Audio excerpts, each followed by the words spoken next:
Hello hello, j'espère que vous allez bien. Et du coup aujourd'hui on se retrouve pour une vidéo où je vais vous parler des matières, toutes sortes de matières qu'on peut retrouver dans l'univers de la mode. Donc déjà, est-ce que vous savez pourquoi certaines tenues rendent plus stylées que d'autres? Donc c'est pas grâce à la marque ou quoi que ce soit d'autre, c'est bien grâce à la matière. À la base, du coup, en fait, je voulais faire une vidéo sur les tendances mode 2026. Et en fait, je me suis rendu compte que je parlais beaucoup de matière. Et je sais que c'est pas toujours clair pour tout le monde, toutes les matières qui existent. Il y en a vraiment énormément. Bah, en fait, on parle pas souvent Enfin, on n'explique pas bien comment quel type de matière, etc. Moi, je trouvais ça important de vous faire un petit rappel. En fait, du coup, deux vêtements peuvent avoir exactement la même coupe et pourtant elles vont pas du tout, enfin, ça va pas du tout rendre pareil. Et tout ça, justement, c'est à cause de la matière ou grâce. Et déjà, il faut comprendre une petite chose, c'est qu'il y a les matières et la façon dont elles sont travaillées en fait. Par exemple, le coton, la laine ou le polyester, ce sont des matières, donc des fibres. Le satin ou le velours, c'est en fait des façons de travailler la matière. Et donc, en fait, finalement, on appelle ça le tissu. Et les matières fluides, elles vont avoir tendance à allonger la silhouette, tandis que les matières rigides, elles vont plutôt structurer. Et puis les matières épaisses, elles vont rajouter du volume, forcément. Et contrairement à ce qu'on pense, c'est pas la matière qui fait que ça va être cheap ou chic. C'est la qualité en fait de celle-ci, la finition ou encore comment elle est utilisée. Pour upgrader un look, essayez de mélanger les différentes matières et les différents tissus. Par exemple, on peut mélanger le cuir et le coton, le satin et la maille. Donc ça peut faire quelque chose de... le côté maille, ça fait un peu plus détente. Et le côté satin, c'est le côté un peu luxe. Donc en fait, ça mélange aussi un peu du coup les genres, les styles. Et ça fait vraiment... c'est ça en fait que je vous dis qui fait que le look va être beaucoup plus stylé. On peut faire aussi le transparent et le plus structuré. On va voir les matières qui structurent comme la gabardine, ce genre de choses. On peut faire... Donc bah déjà, je vais vous parler des matières naturelles, donc qui viennent de la nature, forcément. Je fais un petit... Je sais que ça peut paraître con, mais je préfère le dire au cas où. Donc déjà, il y a le coton. C'est donc une matière douce, enfin oui, doux et respirant. C'est aussi une matière très courante. On le retrouve dans la plupart de nos vêtements. Ça fait un rendu simple, assez casual. On peut donc dire que c'est un basique de tous les jours. J'ai aussi d'ailleurs, je peux vous montrer donc ça par exemple, ce vêtement, bah, c'est du coton. Je sais pas, vous verrez bien, mais voilà. Et donc, par rapport aux vêtements que je vous montrerai, vous pouvez voir que même si c'est la même matière, la même base, mais ça rend différemment, comme je vous dis, en fonction de comment il a été utilisé, fabriqué, ça peut rendre différemment. Ça aussi, c'est du coton. Et là, en fait, on a une base élastane. Et là, vous voyez, en fait, le fait que pour que ça puisse, ça soit assez... comment dire, pour que ça puisse resserrer à la taille, en fait on met un élastique, donc, et c'est de l'élastane.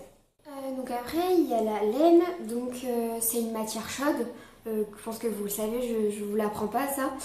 La texture elle est assez visible, on voit les mailles, on voit comment ça a été fait un petit peu. Et ça peut être fin, ça peut être une texture fine ou épaisse. Ça peut rendre assez cosy comme assez chic, ça dépend de la coupe. Bon, pour celle-ci, ça vient des animaux et la plupart du temps du mouton. Du coup, bah, je pense que vous le savez, hein, mais le principe c'est qu'on tond les moutons quand ils ont, quand c'est l'été, il me semble, hein, parce que de toute façon ils ont trop chaud, donc on les tond, on prend la laine, on la lave et on la transforme en fil. Et j'ai oublié de faire une petite précision pour le coton. Donc en fait on récolte, ça vient du cotonnier et on récolte les fibres blanches autour des graines en fait. Et après on les nettoie puis elles sont filées en fil. Donc après il y a le lin. C'est un tissu assez léger qui est souvent utilisé pour l'été parce que c'est vraiment ça laisse respirer, c'est vraiment assez fluide. Ça fait un effet froissé naturel et donc ouais, comme je disais c'est très estival. C'est aussi une matière à juger assez écolo parce qu'en fait elle n'a pas besoin de beaucoup d'eau et de pesticides pour se développer et donc ça vient de la plante du même nom, donc le lin. En fait, on récupère les fibres de la tige. Elles sont séchées puis filées. Et je sais plus si j'ai dit, du coup, c'est un tissu assez délicat. Et donc ensuite, il y a le cachemire. Donc c'est un tissu très doux. C'est assez chaud mais en même temps léger. Donc c'est pour ça que souvent on l'utilise. En fait, c'est un tissu assez versatile. On peut l'utiliser comme en hiver, en hiver comme en été. Et donc c'est souvent un tissu qui est utilisé pour la tendance quiet luxury, donc ça donne un côté assez luxe discret. Et donc ça provient du duvet en fait d'une chèvre en particulier, c'est vraiment un type de chèvre. Elle vit en Mongolie et en Himalaya. Et donc le nom, alors c'est compliqué, c'est Pashmi, j'espère que j'écorche pas mais je suis pas sûre, Pashmina capra Hircus. Je vous l'écrirai pour que vous... parce que là je suis vraiment pas sûre de la prononciation.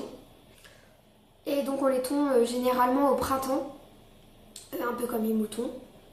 Lorsque les chèvres muent, en fait elles muent toutes seules et du coup le duvet il s'en va aussi forcément. Ensuite on a le cuir, donc c'est une matière assez résistante. Ça peut donner un aspect lisse ou grainé. Il peut être rigide ou souple et donc ça donne assez de caractère à la tenue. Donc ça vient de la peau des animaux. La peau elle est traitée chimiquement pour la rendre résistante et qu'elle dure dans le temps. Et donc ça s'appelle le tannage. Donc après il y a la soie. Donc c'est une matière très fluide. Elle est brillante et ultra douce. Je ne sais pas si vous en avez déjà eu sous le doigt, mais c'est vraiment c'est une matière noble et du coup elle est assez chère. Ça fait un effet luxe immédiat forcément.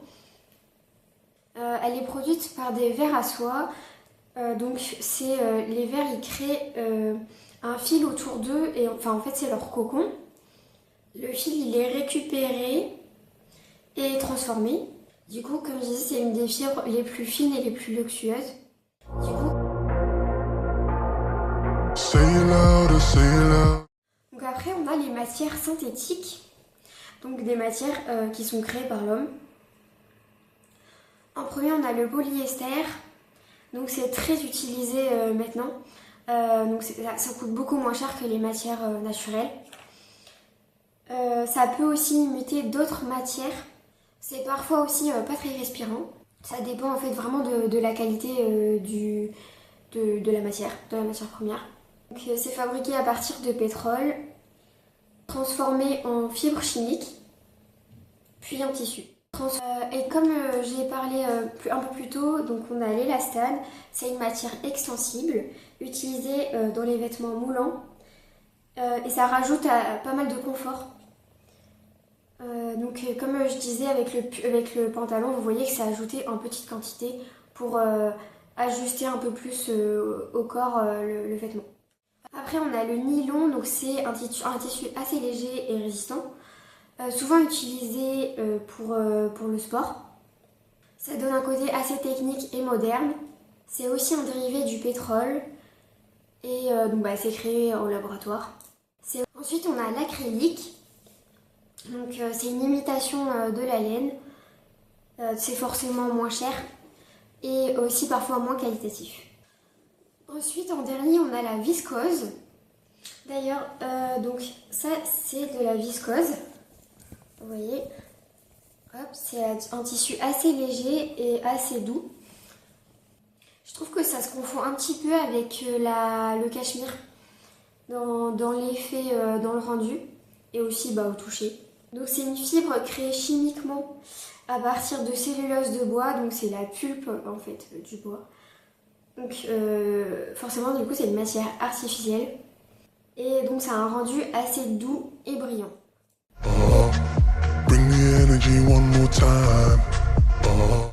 Ensuite on a les matières un peu plus mode, un peu plus visuelles on va dire. Et donc là, je vais vous faire un petit rappel. Donc là, les matières dont je vais vous parler, en fait, c'est pas des matières, c'est des tissus. Donc des façons de tisser. On a le satin. Donc c'est une matière assez brillante. Du coup, forcément, je vais dire matière pour aller plus vite, mais du coup, vous avez compris. C'est assez fluide. Ça reflète la lumière. Et donc ça donne un rendu chic et glamour. Donc comme je disais, c'est une technique de tissage, ça rend le tissu brillant. Ensuite on a la mousseline. C'est une matière très légère, transparente et aérienne. Ça donne un côté assez romantique. Et on peut la retrouver souvent dans les robes, dans les chemisiers. Et c'est une matière qu'on va plutôt mettre en été du coup. Elle est souvent en soie ou en polyester. Ensuite on a le tulle, donc c'est un filet assez léger, ça donne pas mal de volume, c'est souvent aussi transparent et ça donne un peu un effet assez princesse. On retrouve souvent le tulle dans les robes par exemple, ça donne un peu ce côté waouh. C'est souvent fabriqué en coton ou synthétique, matière synthétique. On a l'organza. Ça ressemble un peu au tulle, mais c'est une matière beaucoup plus noble, beaucoup plus luxe. C'est rigide et transparent, et ça garde beaucoup plus sa forme. Ça fait très couture. C'est fabriqué souvent en soie, en polyester ou en nylon. Ensuite, le velours. Donc c'est une matière assez doux et profond. Ça capte pas mal la lumière, mais différemment de la soie ou ce genre de choses. C'est assez chaud et c'est une matière un peu luxe quand même. Et donc pour la confection, donc c'est une étoffe rase d'un côté, couverte de poils courts de l'autre côté. Et c'est très très serré. Et puis ensuite, ça je pense que vous connaissez, vous en avez déjà porté au moins une fois dans votre vie. C'est les sequins, c'est des paillettes cousues. Donc, ça a la particularité d'être très brillant. On les retrouve souvent pour les robes de soirée par exemple. Ensuite les matières structurées, comme je disais un peu plus tôt dans la vidéo, on a le denim, donc le jean. C'est une matière assez épaisse, résistante et on voit pas mal la texture de la fibre. C'est un peu un casual iconique, en vrai on met ça un peu tous les jours quoi. Et c'est souvent fait en coton. Donc je vous montre vite fait, mais donc là j'en ai, hop, c'est un peu galère mais bon voilà, ça c'est du jean.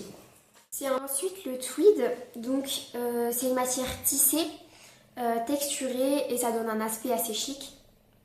C'est un peu la signature de Chanel et c'est fait en laine souvent. Il y a aussi donc la gabardine, donc c'est un tissu dense utilisé particulièrement pour les trenches. C'est pas mal structuré et élégant et c'est fait la plupart du temps en polyester. Pour finir, donc le satin, ça reflète la lumière. Une petite chose à retenir aussi, c'est que donc les matières, ça joue aussi beaucoup avec la lumière. Donc par exemple le satin, donc si vous avez retenu, ça reflète la lumière. La laine, ça l'absorbe. Et le cuir, c'est semi-brillant.